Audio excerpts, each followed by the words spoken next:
Bom dia, meu amado, minha amada, como vão? Paz. Se você não me conhece, meu nome é Alex, eu sou pastor da Igreja Quadrangular do Bairro Progresso, na cidade de Marau, Rio Grande do Sul, juntamente com a minha esposa Ivete. Esse é o canal chamado Segunda Reforma.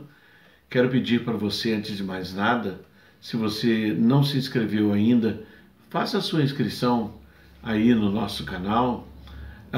Clique também ali nas notificações no sininho para que você possa estar sendo avisado quando chegar um vídeo novo. Todas as terças de manhã, todos os sábados de manhã, eu posto um breve vídeo tratando de algum assunto dentro desse título, A Segunda Reforma.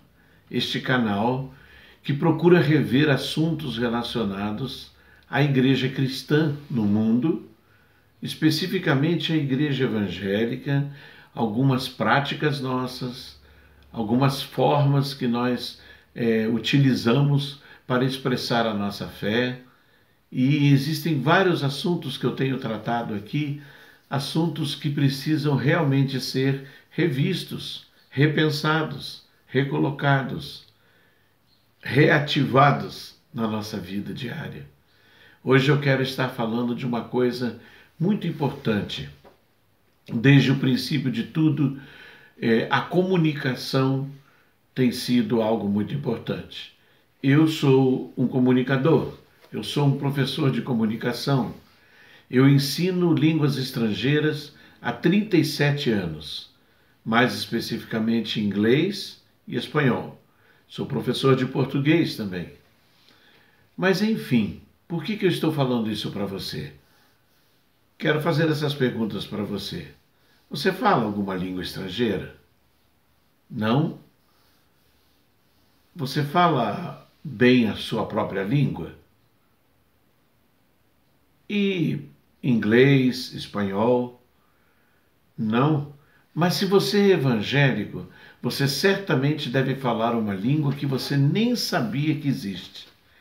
Essa língua chama-se evangeliquez. Evangeliquez. Já ouviu falar nisso? É um dialeto da língua portuguesa. É uma língua falada entre aqueles que se dizem evangélicos, que pertencem a uma igreja evangélica.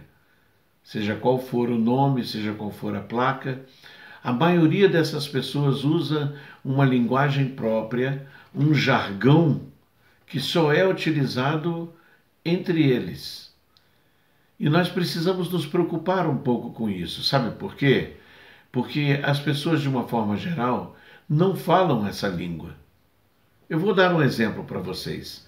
Palavras como misericórdia, consagração, línguas. Olha, ele fala em línguas, ele ora em línguas.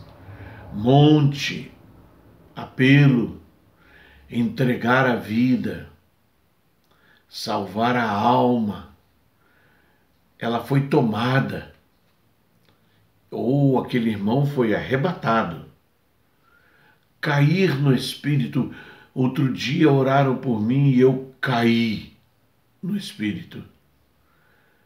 Vigília, jejum, revelação.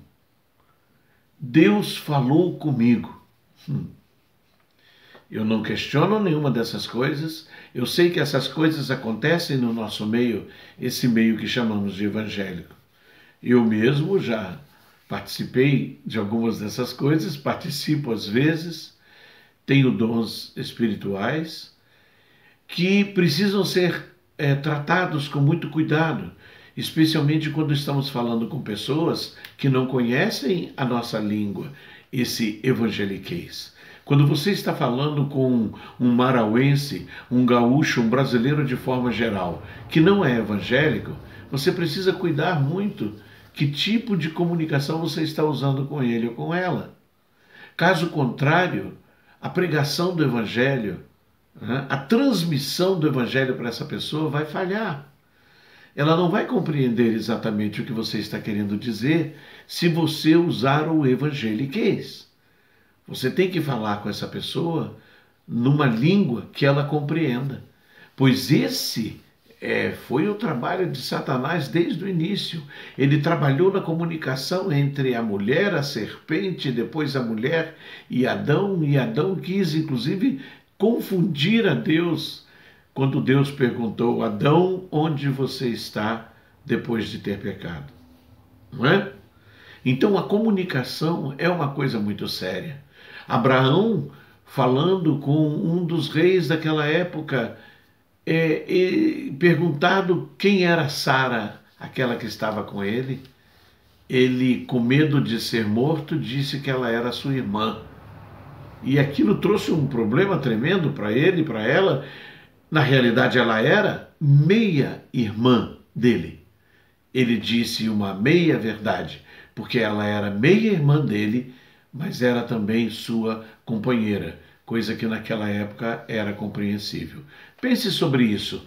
Pense se você tem conseguido comunicar o Evangelho de forma efetiva e reveja as palavras que você utiliza quando você quer falar do plano de salvação para as pessoas. Fale para eles em português, não em evangeliquez, por caso contrário eles não vão entender nada. Deus te abençoe. Tenha um dia abençoado na presença de Deus e força no Senhor sempre. Shalom.